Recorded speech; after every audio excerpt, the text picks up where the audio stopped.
Desde el área de prevención de Proyecto Hombre queremos compartir con vosotros cómo resolver los conflictos familiares en tiempos de confinamiento. Para resolver un conflicto hace falta negociar.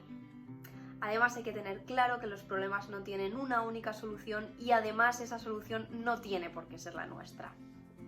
Se pueden presentar diferentes alternativas para escoger una solución más adecuada que beneficie a ambas partes. Aunque se tenga pensado lo que se va a decir o se va a hacer ante un conflicto, llegado el momento las emociones pueden jugarnos malas pasadas. Manejando las emociones se transmite autocontrol al resto de la familia. Así es mucho más fácil la comunicación.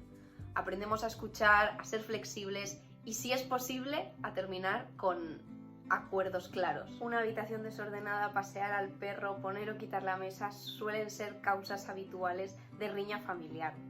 Hay que tener pensado antes de que entren en juego las emociones cómo lo vamos a solucionar. Y si no se tiene claro qué hay que hacer ni se ha explicado las consecuencias que van a haber, es complicado que el conflicto se resuelva bien.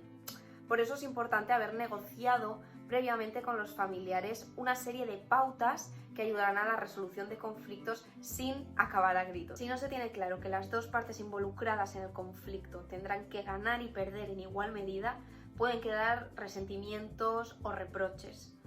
Por eso hay que destacar que solo hay una forma de resolver los conflictos y es positivamente.